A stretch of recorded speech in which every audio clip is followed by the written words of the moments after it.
You're listening to an Anazao Ministries podcast. Do you believe in users? Is there a grand programmer? Do you remember when video games cost 25 cents?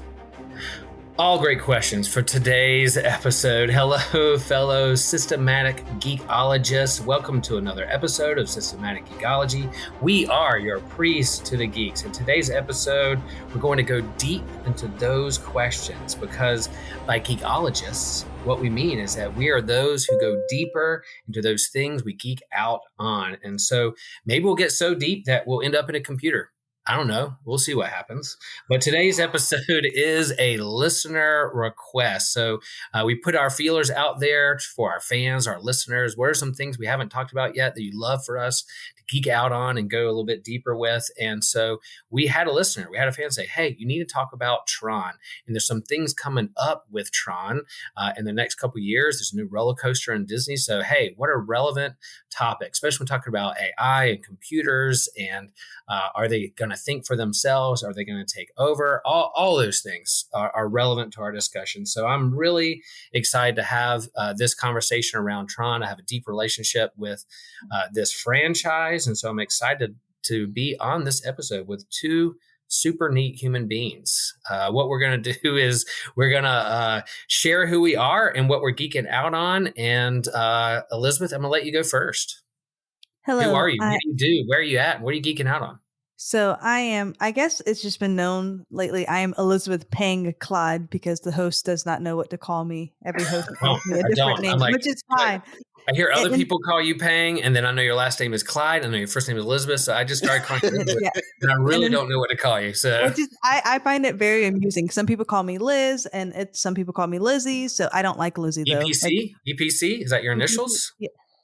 Kind of? So. Yeah, it is because EPC is my initial, so almost like NPC or NPC. Okay. What is it? The game that player that's useless in the game. Non-player is non-player character. So I am almost NPC, but no, just EPC. So yeah, I have been geeking out. It's not going to be anything media whatsoever. So I think this is very fun. So my All True box just came in. And All True is a subscription I pay for quarterly, about $60, in a box that I have no idea what's going to come in, but it's a box of artisan stuff. So I might get like a homemade bowl or like some kind of home decor or a table runner, or I might get a book, or I might get I just got like a jewelry that helps support women to get out of like sex trafficking and whatnot. So, but it's kind of like FabFitFun, but ethical. Mm-hmm. And so I just got my box today. So I've been geeking out about that and reading all the stories behind each piece. So there was like a necklace, there was a book, there was a little wrap around for your bathing suit. So all handmade, and yeah, it's a fun time. And so it's like a mystery box. It's a mystery box. It feels like I have. I mean, if you go to the upgraded subscription, you can choose what you get, but I don't got the budget for that. So you definitely get like over $60 worth of stuff. Like I said, it's like FabFitFun, but ethical, and it feels like Christmas every 4 months. So yeah, we don't get enough mail. Like I get a lot of email, I get a lot of messages, get a lot of DMs, but like in terms of stuff in the mail that come to you, and you're like, like you order Amazon or something, but you know what you're getting. Mm-hmm. But that's pretty cool. And I feel like multiple times, if I've had like a really bad day, like I did not get the greatest news today, and so many times I'm having a bad day or a sad day, and like my box is waiting for me when I come home, and I'm like, oh my gosh, because I don't keep track of what month it is. And that infectious laugh you hear is Kino. Kino, who are you? What are you doing? Where are you at? And what are you geeking out on? Oh my gosh. So I'm not geeking out on no secret box that it's like Christmas every 4 months. I'm like, wow, pottery, a runner? That's a lot of stuff. But no, I'm over here geeking out on Secret Invasion. I just finished it. So I was really excited to run through that real fast. But yeah, that's and righteous gemstones. I don't know if you Oh, all. I don't know if you all I watch love Righteous Gemstone too. Yep, yep, those. we're on the same page. It's not a show for everybody. No, Warning it's for not. people in the evangelical world. It's not for Oh my kids. It's gosh. not safe Nope. for work. It is No. all. I'm gonna put No. all those disclaimers out there, but I laugh super hard at Oh that my show. gosh. So yeah, so that's what I'm geeking out on. Secret Invasion and righteous gemstone. Quick story, Kino. So Danny McBride, the guy who plays Jesse Gemstone, was filming Eastbound and down in Wilmington, Hmm. and he lived Hmm. across the street for a summer. Lived across the street from my parents down at the South End, Rice Oh wow. and one day he Okay. was walking outside, and we kind of walked outside each other's carport. We could look across the street at the other person, and of course, I didn't like freak out or anything. I just kind of gave him like a head nod, and he Okay. head nodded Okay. me Okay. back, and Okay. then we went Okay. separate directions. So I was Okay. like, okay, I That's gave a what's up head though. nod Yeah, to that's what's Keith up though. Powers Yeah. Yeah. and Jesse Jones. Yeah. No. Listen. I love I love Danny McFry. Oh my gosh, and Principal. Oh, Vice Principal. That's on the queue. That's on the queue. Okay, we can go down all day. We're gonna keep moving. I will say I'm watching Secret Invasion as well, and it's Okay. like by the time we're recording this, there's 4 episodes in. I think we get 2 more, Yeah. and and the reviews haven't been great out there. I'm curious to see how they land the plane. What's going on? It's like a political spy thriller, and anytime I get to watch like Samuel L. Jackson do some acting, man, I feel like I'm in a good place. So. So I'm all in with that too. Everyone, I'm Will Rose, and what I'm geeking out on is also like a recommendation. There's a podcast. I listen to a lot of podcasts, comedy podcasts, surfing podcasts, theology podcasts, but there's a podcast that someone recommended to me called The Redemption of Jar Jar Binks. And it's a guy who does a podcaster through like TED Talk podcasts. And he has another podcast called Conversations with Those Who Hate Me. And it's kind of that intrigued me too. But this guy is walking through kind of the history leading up to Jar Jar, when Jar Jar was revealed on the screen, and the fallout after. And it's a kind of only 2 episodes in, but the interesting part of like the rise and fall of the Phantom Menace and the convergence of like 1999, 2000, the internet with the Phantom Menace and the toxicity with the fans around that. Pretty interesting. It's some parts like you just can't believe what you're hearing in comedy. Other parts are super sad, and you're like, I can't believe human beings are capable of that. So it's pretty good and well done and very well produced. So throwing that out there, that's something that I'm geeking out on and recommend to folks, especially if you're a Star Wars fan. You know the toxicity around Jar Jar Binks. Yeah. All right, friends. Okay. Let's zap on in to this episode, the main event of what we're here to talk about. We're here to talk about Tron, and I'll go first and share a little bit about my history with this franchise. We'll kind of go around the horn and talk about our history with the franchise. For me, I definitely remember. I'm one of the oldest. I'm the oldest host here on Systematic Ecology. So being 50 years old and being 10 years old when this movie came out, I remember when this movie hit the theaters. I don't remember seeing it in the theater at 10 years old. Maybe saw clips in the trailers, but I definitely remember this video arcade game, stand-up cabinet game in the arcade that glowed with almost like a black light, fluorescent kind of glow about it. And again, it cost 25 cents, and it is a hard game, y'all. Like I still now, in my favorite arcade I go to play it, I can barely get past like the 3rd level because it's just, it's hard. But that video game itself kind of came out about the same time as the movie, because they're both pushing this kind of new tech and computer graphics and how to shoot a movie through computer art and all those things. So they tied in that storyline with the video game. And so and Disney putting this out, it was kind of a bomb. It didn't hit the way that it wanted to back in 1982, but then it kind of grew with this kind of legendary kind of cult following around it, and kind of sci-fi and Disney nerds, that kind of thing. And then I do remember in 2010 them putting out a sequel, and Daft Punk was like the musicians behind the soundtrack to this movie, and going to see this movie and really liking the sounds and the music behind it. And that was about it. I remember that movie was pretty cool because it was kind of like the Matrix, and they updated its computer graphics and all those things. But it wasn't like the storyline wasn't so impactful to me, other than just the kind of technology around it. So it didn't hit hard. But now, in thinking about computers and knowing that Tron 3 is coming out later on in a couple years, and Disney's pushing this new roller coaster, I was like, man, I really want to go deeper into these movies. So I went back and rewatched these before doing this episode, and now I kind of see what they're trying to do there. So that's my history with the franchise. We'll talk more about those movies and what we thought about them and the plot and whether they hold up or not. But all right, EPC, what's your history with this franchise? Where are you landing in the pantheon of Tron? Well, I was -10 when this movie first came out. Okay, there you go. All right. Born in 92. I gotcha. I can do math. Right, good job. And I was positive 31 when I first saw this movie.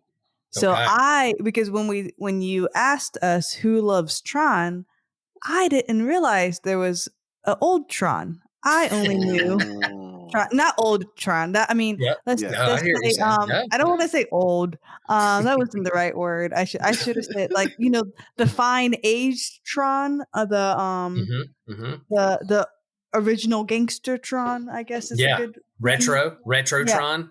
That's the word I'm looking for. Retro, vintage, all those positive words. So I didn't realize. So in preparing for this episode, I watched Tron 1882 yesterday. So I'm super fresh eyes. I really enjoyed it. Like I said, I'm more of the new fan because that's what my husband liked. So I've seen I think 2010 episode like at least 5 times. But I was really like, he really likes it. But I was really engaged. I enjoyed, the little love triangle because I'm always going to point out the romance and whatnot. But and I usually don't get into sci-fi movies or video game movies, but I enjoyed it. I enjoyed the graphics. It was a lot of fun. And just AI is very, very interesting to me. Borderline scary, but very interesting. Yeah. I think there's a kind of a throwaway line in the 1982 movie where they're like, you think computers are going to start thinking for themselves? Haha, maybe not. Maybe, I'm like, oh man, that kind of lands as you rewatch that today, and the computer's going to start thinking for themselves. Yeah. I guess that's always been around when the question of computers being smarter than humans or doing things that humans can't, are they going to rise up? There are all kinds of movie genre and sci-fi. That's a whole nother part. But this movie plays around with it. We'll get the plot line where we think. I'm glad of fresh eyes of the retro vintage. Maybe that's what I'll start calling me. Like I'm retro Will, vintage Will. Why not do it? We'll do that. There you go. Good, Will. good stuff. All right, Kino, what's your history with the franchise? Where do you land with this movie? So I was not. Well, I was 2 when this movie dropped. Or 1. Okay, I was 1. I was 1. Positive 1, not negative positive 1. 1. Okay, positive 1. So you're born, if my math is correct, 1981. Got it. Yeah. So I don't remember watching this movie when it came out, but I do remember probably watching it on TV, not realizing what it was about, just looking at the graphics and the fighting and all that other stuff. Like, this is pretty cool. This used to be a video game. This is pretty cool. Yeah, they go to the arcade. I go to the arcade too. I remember going to the arcade. Oh my gosh, Well, I remember playing. Not now. I don't think Tron was out when I went to the arcade, but I remember playing like Pac-Man, Space Invaders.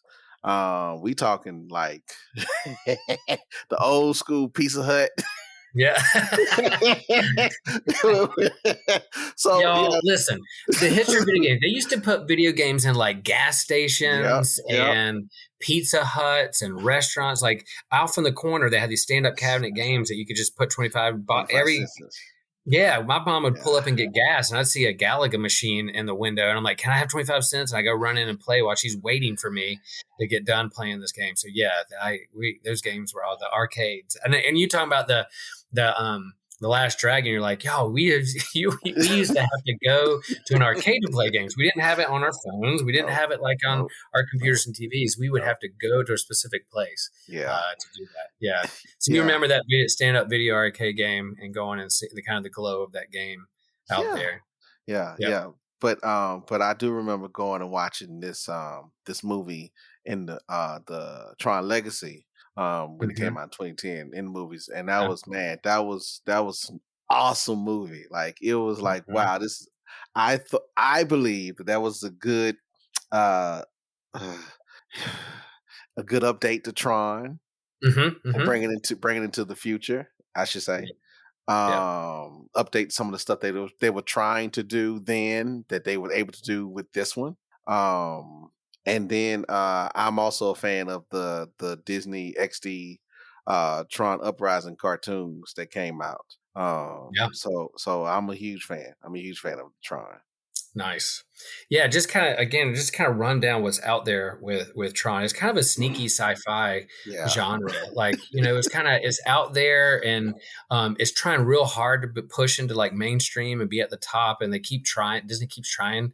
And I guess with this roller coaster and going to throw another movie out there, they're really trying to push up there. And again, with computers and graphics, it and technology, they're really pushing. So it started in 1982 with the Disney film, ahead of its time, using computer graphics. Fun fact: this movie was disqualified from the Academy Awards in special effects in 1982 because they thought Disney was cheating by using computers for special effects. So let's think about that. It was disqualified for using computers for its movie. So I find that fascinating. Disqualified as much But as we use computers but now. Will, that was only 15 minutes of the movie. They only Right. used computers for 15 minutes of the movie. So And the so rest all of it was like just like this neon 80s glow that Yeah, yeah, like they threw. not the glow. I read where they had to paint the stencils on each frame to make that glow happen. Like, Man. this is some old school stuff that Disney always have done, Hmm. was push the Hmm. edge of technology. But yeah, that was funny. They got disqualified just for Got 15 minutes disqualified for for 15 15 minutes minutes of using of a computer. CGI CGI. that no one else could have ever done. No one else ever did before. Like, not 15 minutes. Not 15 minutes, because there was some CGI that was done with Star Wars Yeah. and Indiana Jones. Wait, there was another movie. I can't remember. Yeah, most Um, of it's practical effects, but yeah, right. them using this, and I do love how that movie just kind of starts off walking to an arcade and they put 25 cent in the machine and he's playing the video game. That Yeah. it's so meta that it's talking about, you're playing a video game about the movie we're watching there in the theater. So you have the 1982 Disney film, then you wait a long time, and then you have 2010 Tron Legacy. Then 2012, Tron Uprising, the cartoon, again, one season, 19 episodes. You can find it on Disney Plus. Elijah Wood, Frodo Baggins, is like the voice of one of the main characters. So a heavy Mhm. hitter there. There are other video games like that were part of like PlayStation and Xbox and that kind of thing. And when I was in Disney last December for my 50th birthday to go to Star Wars Land, go to Galaxy's Edge, we went to Magic Kingdom for a day, and as we're kind of Space Mountain was like broken down most of the day. We couldn't ride it, but as we were there waiting, I saw them testing this roller coaster, and it is right beside Space Mountain. And I was like, man, those look like light cycles. I had no idea Mm. what it was, and I was like, those look like light. Are they doing a Tron roller coaster? I immediately Googled like new roller coaster at Disney, and they were like, yep, Tron roller coaster coming out in April, and they opened it in April, so it's April of this year. It's running now. So all you Disney fans out there, if you're heading that way, you can ride a light cycle. And then they announced Tron 3 that's going to come out in December 2025. I don't know what the writer strike and the actor strike right now, if that's going to push things back some more. But yeah, so that's a lot of things for a Tron franchise that's kind of hanging out there. Um, Will. Well, yeah, so for anyone who has not seen this movie, these movies, please go watch them. Go watch yeah. them. Yeah, that Mm-hmm. these are great movies. But think about this, Will, that this is a movie about computers and how computers are going to take over, what the computer world will look like. And you're at Disney, okay? You're at Mm-hmm. Disney, Mm-hmm. and you pull out your phone, which is Yep. a small computer, Computer in my pocket. just Yep. to look up a ride that in the original movie ends up becoming a real life thing. Yeah. Yeah. And if you would have told like 10-year-old Will when this thing first came out that one day he's going to have a computer in his pocket that can look up information that like not go to the library, go to encyclopedia or look it up in the book, like that I could do that. I thought you're crazy. So yeah, like that's, if I could go back in time and talk to 10-year-old Will, that's a whole nother episode. Yeah. All Oh my right. So, gosh. Elizabeth, Yes. Payne Clyde, you're the one, you saw it last night. You're fresh on your eyes. How do you capture what this movie plot line or like what this movie's trying to say? Like if you were going to give like an elevator pitch and like, what's Tron 1982 about? How would you answer that question?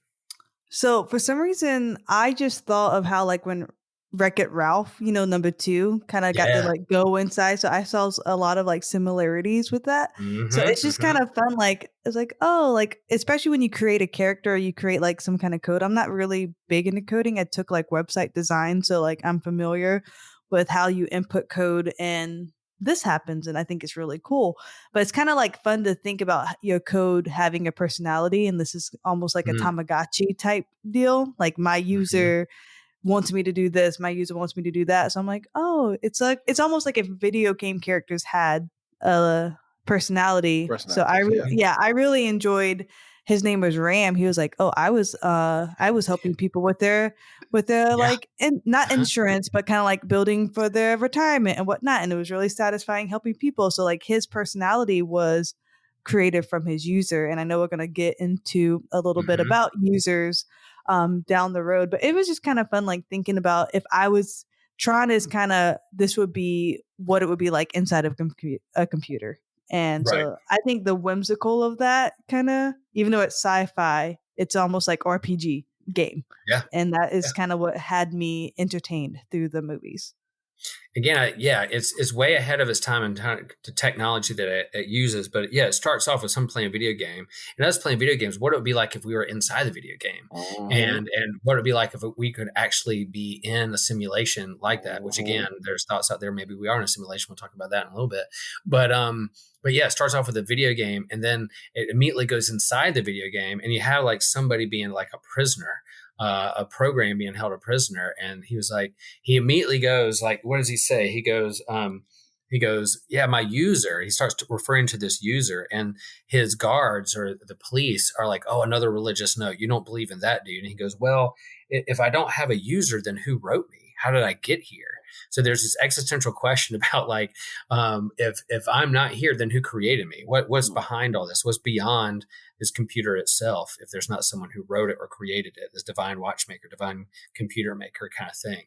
So they go in right to the beginning, and then this whole thing about like there's Incom, who is the like the big evil corporation that stole Flynn's video game ideas, and he's trying to get that information back so he can make the money off the video game space paranoids. Will, hold on, Will. So this is what you all don't understand.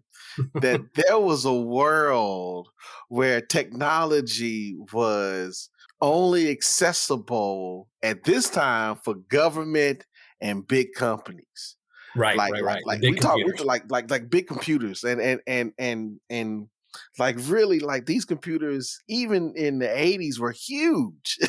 Yeah, they were huge. They were massive, and so like to to put that in perspective, when all computers were doing then was harder computations. That's it. Harder computations on stuff that we already knew. But man, just having that that print out the printout of your paper. I can't even think of the name of the actual printer. That old school thing that was going back and forth. Just you just sitting there watching it take forever to print. Yeah. No internet. There's no like games. There's no Windows. There's no docs. There's no system linking on that. Like you're literally just typing on the screen an equation and hoping that works. When I saw that floppy disk, I almost fainted. I was like, oh my gosh. Yeah.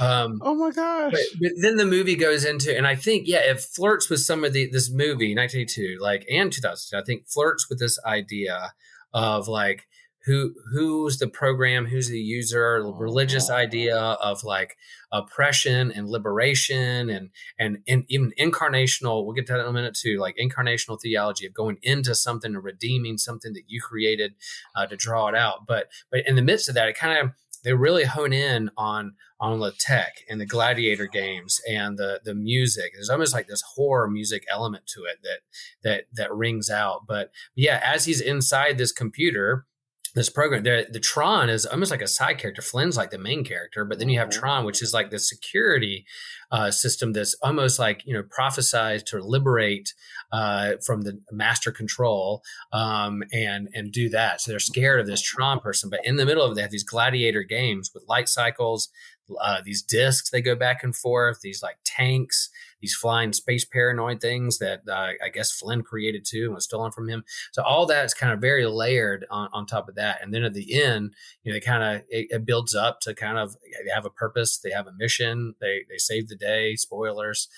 Flynn gets out of the computer and then gets his copyright back for his video game, and then he's now on the top of the game for income. And then when 2010 comes along, you have like Flynn telling this story to his son about how he went into the computer, and then he disappears, and the son's like jaded because his dad just left him or left the family, but then finally discovers that maybe he didn't.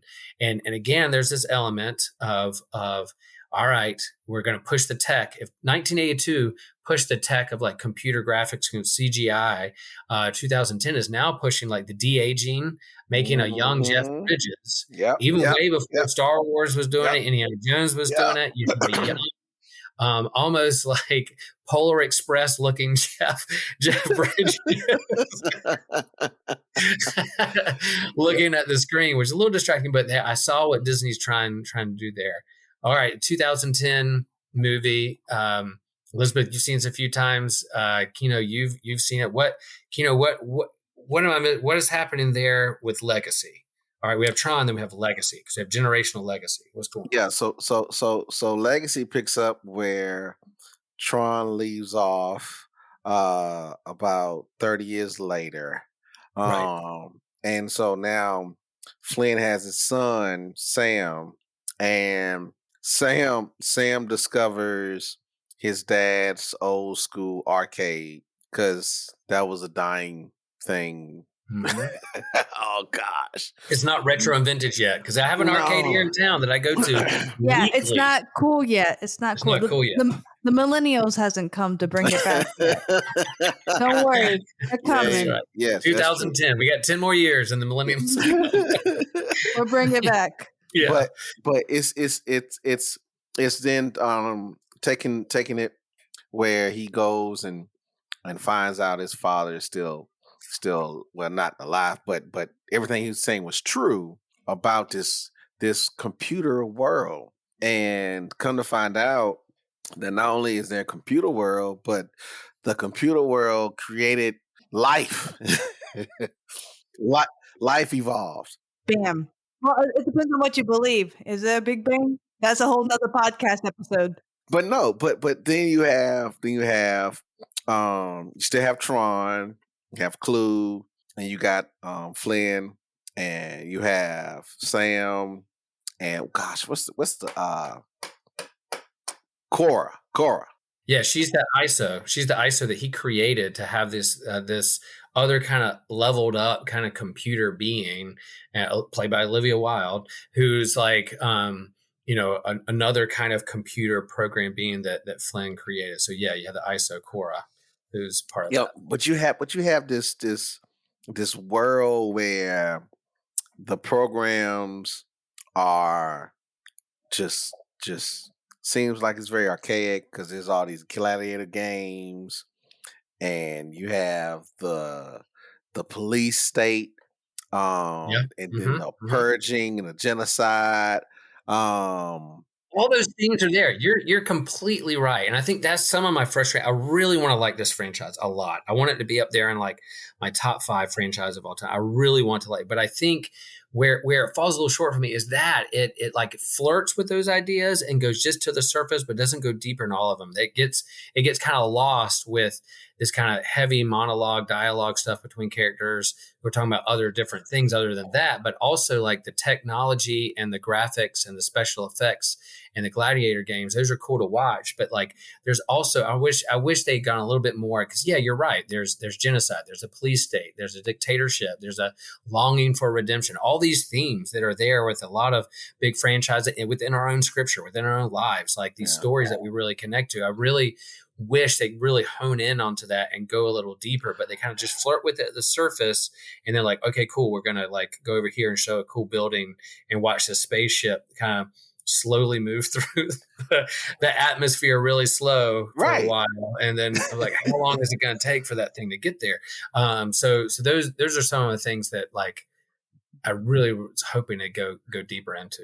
But I will say that both films push the needle on technology in film. Like they pushed the needle. They set a standard that everyone else ended up following behind, which made it exciting to even find out and rediscover. Especially when you rewatch these movies with a different perspective. And now, as we are in the computer age, to where you literally can be in a virtual world. Yeah. You could be in a virtual world. You can have your own virtual icon, not icon, what's the things called? Avatars. Where you are the user. But yeah, I get the vibe of the Sims. So I like the Sims. And so you have this, the ability to play around and control your little, or you can sit back and watch. Sit back and watch what happens in the sim world, and just take your hands off and see how it goes. And that's some of the stuff that shows up in Tron too. Is that you have Flynn who created the world, and especially in the legacy, because when he gets inside of it, he only creates his own niche away from everything else as he watches to try to figure out how to. I don't know, but he was waiting for the moment to redeem himself. But he's glad. Definitely pulled himself this. aside out of it This is a while good movie. watching from a distance. And, it's like he created and watched from a distance. Again, you get to personality of God, like Divine Watch Mary just kind of winds it up and watches it go, or interact with divine action in the middle of things with people. Elizabeth, what did you see? In terms of the legacy, you've seen that your husband's a big fan. Like what are, in terms of that movie, sticks out for you for the 2010 legacy movie? Well, because I didn't watch the first one, I didn't make the correlation because it's been like a few months, maybe like 8 months since I've seen Legacy, and I just refused to watch it again. So I did not realize, I was like, that Flynn was the same Flynn, because I don't memorize characters too much. Like everything, just like I watch it, I enjoy it, and I just don't remember small details like that. So I was like, oh, well, that makes the ending even more stinky when he had to stay behind. Yeah. It's like, dang it. But then now that I know that it's Flynn, because I remember the beginning now of him talking to his son, I'm like, you didn't learn your dang lesson? Like you flirted with this because, and it makes you more like, it's the thing, like we were talking about with our space episode the other day, like the curiosity. I'm like, how far is too far? Like, you keep on getting so curious and you keep on wanting to tamper. And I was like, dude, just sit back and relax, man. Why you got to do this? Yep. You like wasted a lifetime with your son for your thirst to knowledge. Was it worth it? I'm curious. Yeah. Yeah. The grid, like that grid kept drawing him back into it. And this word, you want to create a utopia, but like, what about your life now with your family, with your son? Like being content with what you have now. Yeah. 100%. So that makes me kind of more angry. I was like, sir, you've already been in there. Like, why'd you go back? Yeah. So all right. So what? All right. If they're playing with CGI with the 1982 movie, and they're playing around with like a guy again, high tech and some themes and legacy and kind of family generational stuff, what could Tron 3 be about? What are we going to speculate? What technology are they going to lean into? Is it going to be the AI? I mean, we had the computers are kind of big and huge, not like in pop culture, but like literally they were big in 1982, and then 2010 you have the internet, you have computer graphics. He kind of almost armors up like Iron Man and that movie and fight great action scenes. Light cycles are still super, super awesome. But then like what's Tron 3? They're gonna have to put light cycle because they made a whole roller coaster about it. But I wonder if they're gonna do almost like an Inception style where like people can literally go in for like willingly go in, build their utopia, and then come out. You know what I mean? And that they don't get trapped there. Like it's almost so like Ready Player One, kind of like Ready Player One. Yeah, kind of like Ready Player One. That's a good Yeah, but where my thought it'll be is. a baby. They'll have a baby, and then the baby can go back in, and they have Yeah. other babies and create other Oh. stuff. Yeah, Ready Player One was a fantastic movie. It was. Yeah. It was. That book just blew me away. And when I read the book, I was like, they're never going to be able to make this into a movie. In fact, I saw the author speak about that book at a bookstore here in Chapel Hill. And he was like, yeah, I just want to create. He got burned by fanboys, that literally the making the movie fanboys in the script. So he's like, I'm going to write a book that you can never make a movie about. And then he shared that Steven Spielberg like messaged him and said, I think I would love to make your book into a movie. He's like, okay, let's try. But yeah, the movie is great. The book is fantastic. If you like 80s retro vintage stuff, video games, movies, you need to read Ready Player One. There's our recommendation. But yeah, that idea of going into a virtual reality, not just like being zapped into a computer by like a laser. Not being trapped, but being able to like actually control it. And go in and out. And go then in and out. you're curious because here's the thing, like I have the Oculus, like Quest 2, whatever it is. I can spend hours playing. I have my own ramen shop.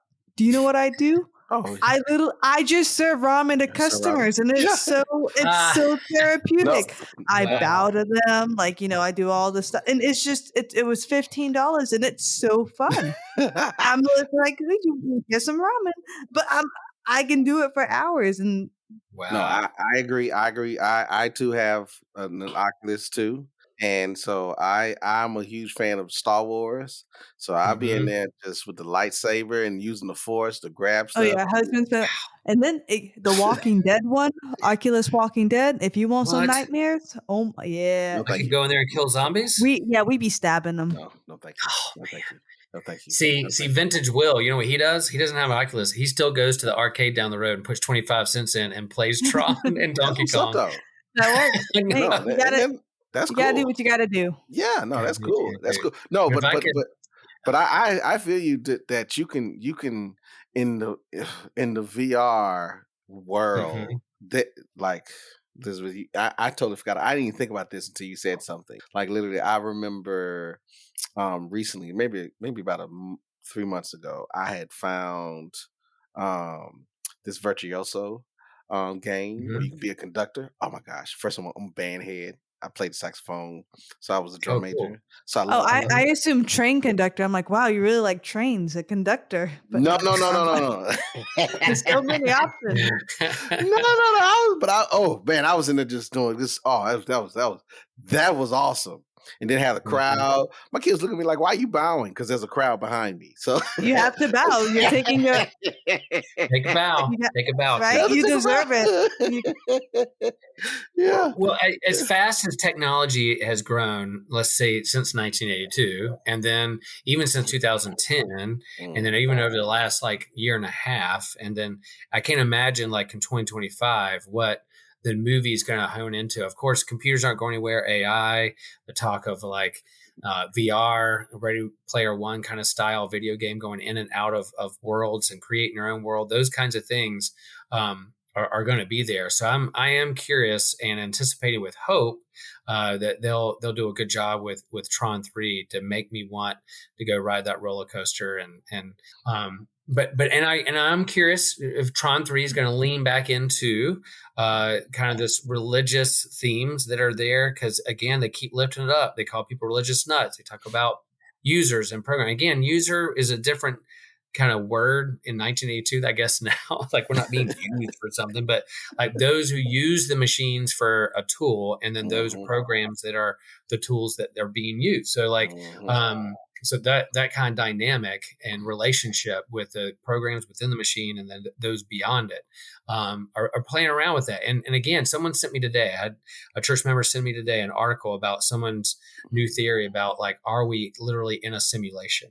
There's a simulation theory of are we just programs in simulation? And if you think about like, I'm like, well, if you think about if you're a theist and believe that there is a God out there who created all this and is outside of time looking in and gives us free will to kind of, then yeah, I guess we are in a simulation, whether it's computer or whether creation is or not. I think simulation theory works, especially if you're a theist. But like, what religious themes jump out to you in these movies? What are they trying to say? What's the lesson other than like flexing their technology muscles and look what we can do? What are some themes in there they're trying to tell in the story, do you think? No, so there is you already touched on it, on the redemption that Flynn does at the end of Legacy, and letting his son be able to leave out Yeah, the grid. the grid. Thank you. And then realizing that what he created, he ended up creating that which he thought was perfect, but realizing that what he was looking for was something far greater than what he had. And then he missed it, like Elizabeth pointed out, with his son. So there is there's this dynamic that's happening, not in terms of maybe religion, but in terms of relationships. Like just knowing how if you spend all your time and energy in the virtual world, like you will be lost in the world. Like that's the whole fear of it. Even in 1985, I mean 82, like you get sucked into the world and you can't get out. Like how are you gonna proceed to live life because you're inside this virtual world? And here you are now where people are literally living and buying homes and property and having a ramen stand and being a conductor in a virtual world. And so it's always this desire for connection, but we were created to be in community though. But funny enough, for some folks, the virtual world becomes a community. Like there are virtual churches. They have church service every Sunday, and they have avatars. So they say all avatars are welcome.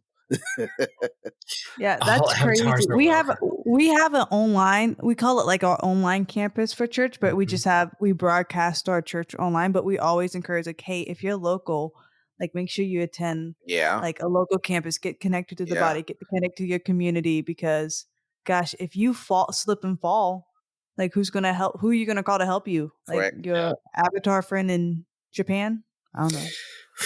Right.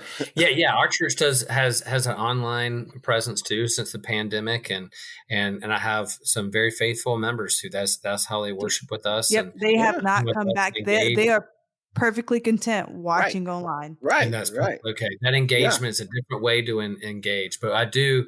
Yeah, I try to say it's a both and. How are you making connection with people face to face, and then how are you engaging online? That's a part of our world together. So I like that. I like that theme. I wasn't even, when I was taking my notes, thinking about like the family relationships and those kinds of things in terms of like what world are you into and spending time with versus like what's right in front of you. That's a great theme. I was watching it more from this idea of like this divine clockmaker or computer programmer that is there behind the scenes programming things. At one point, like Tron looks at Flynn and goes, "All right, you're the programmer.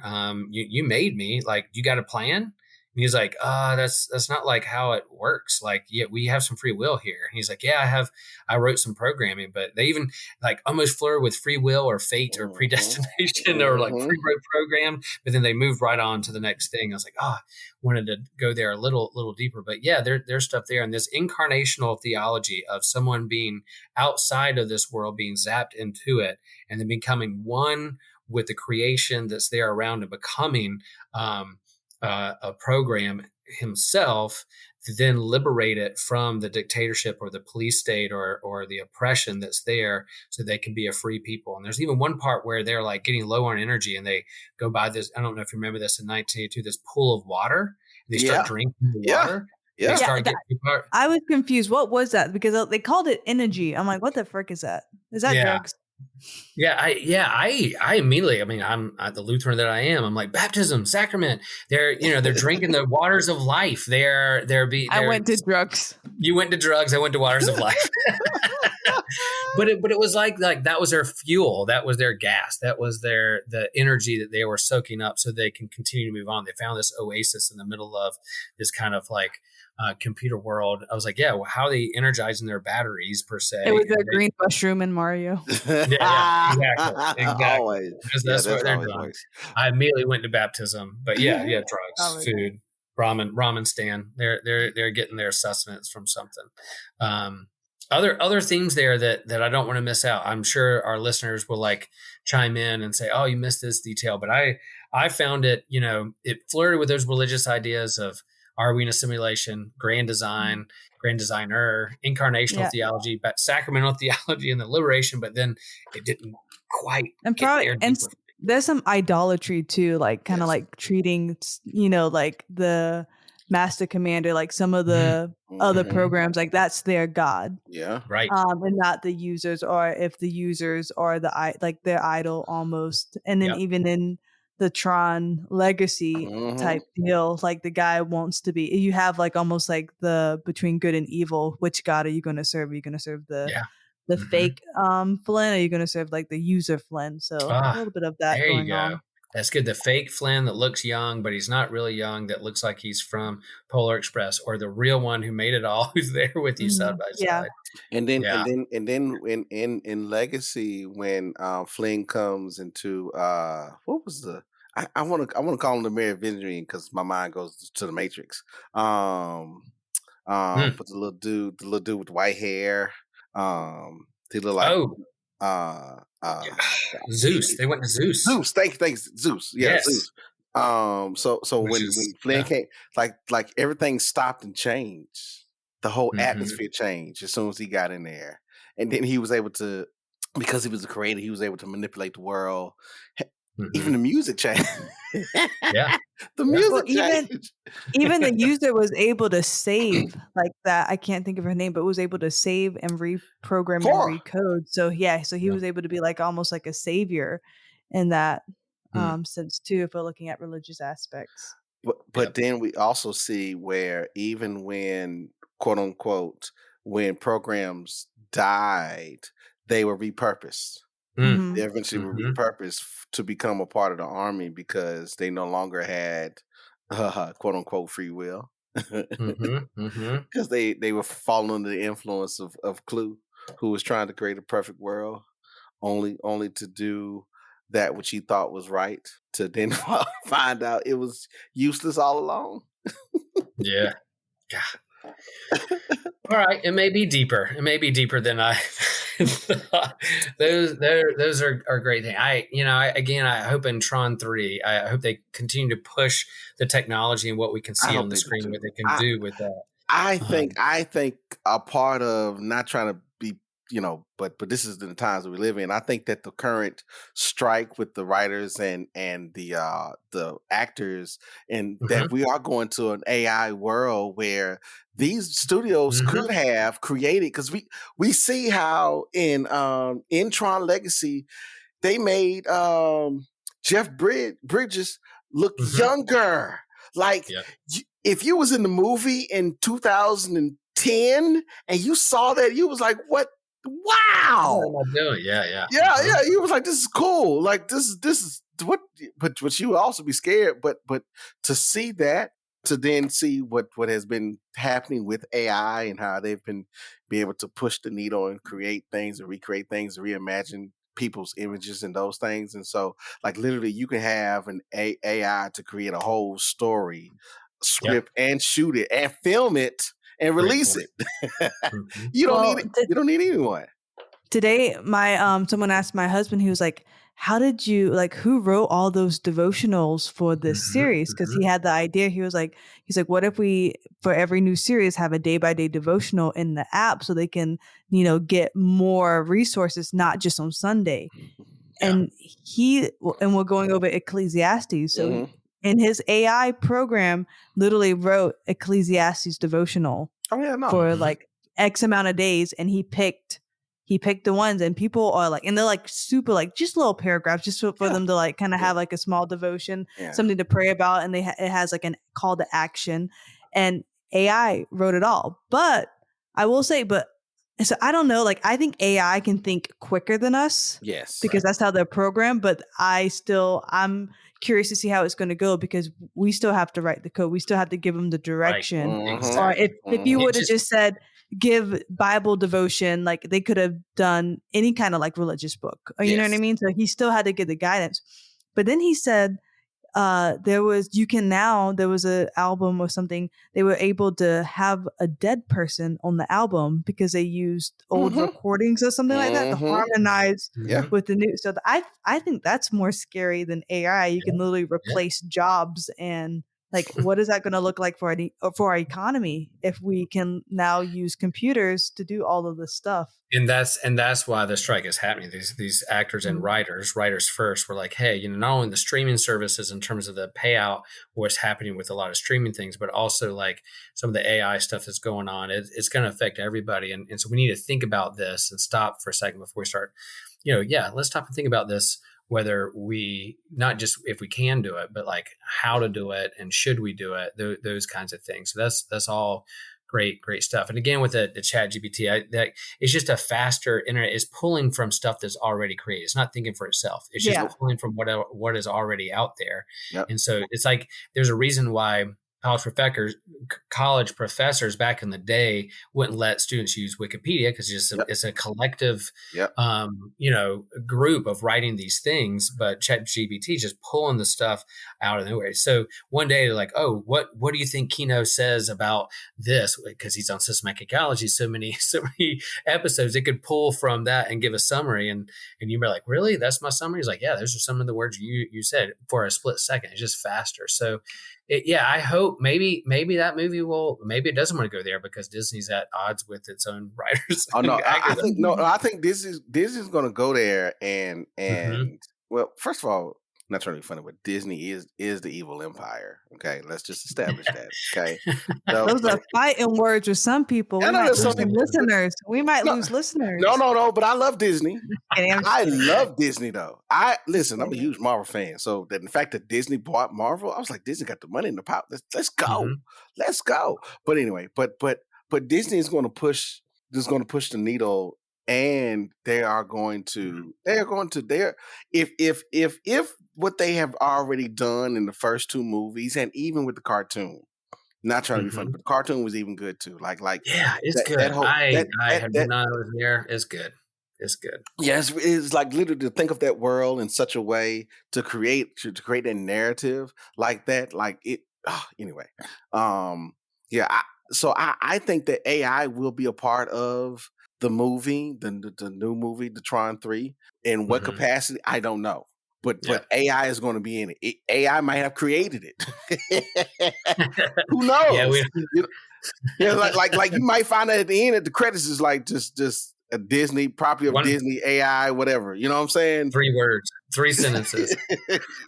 Yeah, I guess Tron 3. I want to see some religious, philosophical, existential questions being drawn out, but I also want to see light cycles, and then want to see them push the technology and how they can create the special effects. So if those 3 ingredients are there with Tron 3, then I'm there. I'll be there, ready to go, and then I'll go to my arcade and play the retro. You're gonna be there regardless. Like even if they don't do any of that, don't try and talk big. Oh, I know. I will be there, and I'll drag everyone there. Like, why are you seeing this? Like, maybe 3 years from now, there will systematic ecology will still be going on. We're like, hey, what's new? Let's go see Tron 3, and you can go back and listen to our episode and our speculation about it. Good stuff. All right, so we're going to do recommendations a little bit. We wrap this puppy up. Recommendations a little bit different. How would you rank these movies or recommend these movies to others? Would you recommend them? And then how would you kind of rank them out there and kind of your fandom? just watching the 80s, I didn't realize it was the father and his son, because Mhm. I would have normally been like, oh, you're good with just Tron Legacy. But now you have to have that emotional Mhm. connection with the dad and be Mhm. upset. Like you didn't learn his lesson. So, but Mhm. I don't have any say on the animated one. I didn't watch it. Should I watch it? You guys tell Yeah, me. Oh I Give me think yes. your so. recommendation. Oh yes. Oh yes. It's good. It's good. If you like anime, and if you I'd like a love good, it. if you like anime and a good story, then Elijah Wood being the main character is a plus. Yeah. That's all I'm going to say. Okay, that's all I'm going to say. Like if you like him anyway, then him being the main character is a plus. Yeah. Is a plus. Yeah. Because how they took the so it's a side view of the same world Mhm. in like the day of the programs, and like the ability to then figure out like what really happened to Tron, because we don't even know what happened to Tron. Yeah, he's So more legend. He's more legend, right, and the story and myth are wrapped around him. You have people, yeah, side characters around him. and so this particular cartoon goes into the mythology of Tron. And Oh, as Mhm. okay, that's yeah, fun. yeah. So it deals with, because Tron is still good, but he's been MIA. And so the programs are looking for a new savior, and so this other guy, Elijah Wood's character, I can't think of his name. It's like Click or something. But I can't remember his name. But anyway, he becomes the new neutron.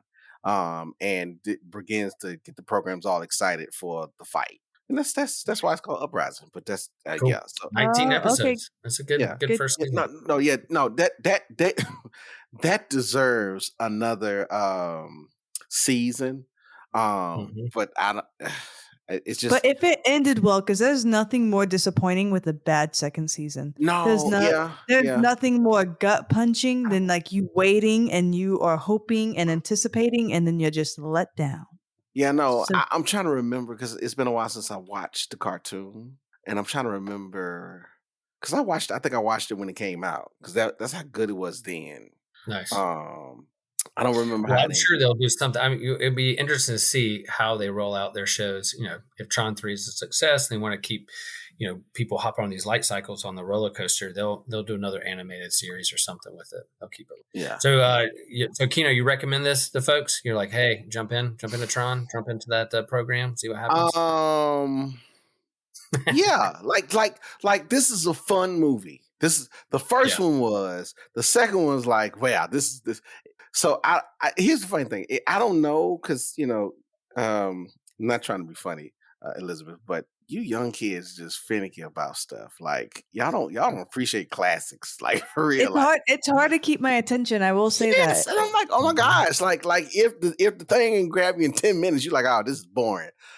Let Hey, this. I will say, rewatching 1980 movie, I was like, "What? Can you please keep moving? Like, just give them a good editor, because there's some stuff going on. I'm like, why are we going? This thing needs to end. Yeah. If it Get wasn't to for where you this need to podcast, I would not have watched the 1980s. That's Yeah, what that's my point. That's my point. So Mhm. so so it's hard to recommend, because like you got to be cool about watching classics. You got to be cool. If you're not cool about watching classics, and it's not. Some Mhm. people don't like to watch classic movies.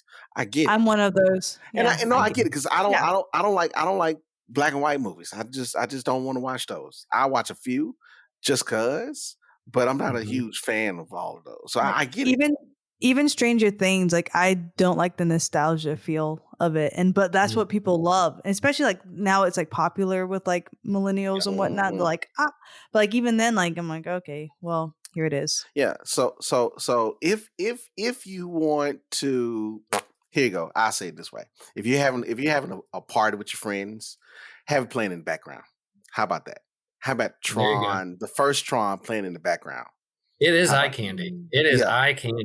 yeah, But I if I was in charge, I would go back and edit about like 15, 20 minutes out of both movies and keep it moving a little faster. That's what I would do. So yeah, I would recommend like it is eye candy. The way it pushes technology, I would recommend it too. But just go at like even with our drive-in watching war games, with my crew. I was like, man, this 1980s movie, it's got some cool concepts and ideas, but there's some editing choices that I'm like, man, back in the 80s, they just did not. They had, I guess, had longer attention spans, or just or whatever. But watching it now, we used to go outside. Remember that we used to go outside. I know. We used to go outside, or they had to make it so long. They give you spots where you can get up and get a snack, go to the bathroom, and do. That's other true. things. Yeah, and not feel like you're going to miss something if you did that. So there's parts in this movie where you can get up and go to the bathroom and hang out, get some popcorn. Answer a text message on your phone while that's going on. Well, cool. Thanks, y'all. I'm glad we could do this episode. Is super fun. I'm looking forward to what they're going to do with this franchise next. And so, we're gonna make some plugs. We're gonna say yes. Go to our social media platforms and engage with us. Let us know what you think about this franchise or questions that need to be addressed when it comes to it. We don't have a website anymore, but we can find us on Captivate, and you can subscribe there. And there's a tip jar you can do with that. I'm sure there's other things. I forget Discord. There's who knows what other technology. Facebook, Instagram, Instagram, Twitter. Just come hang out with us. There'll be more events. We're going to go to Theology Beer Camp. We're going to try to do more live things. Go to our YouTube page, subscribe, all those things. Find us, share with a friend, do all that. And so, as always, as we wrap up this show with my sign off, because I'm host one, I get to say, the geek in me honors the geek in you.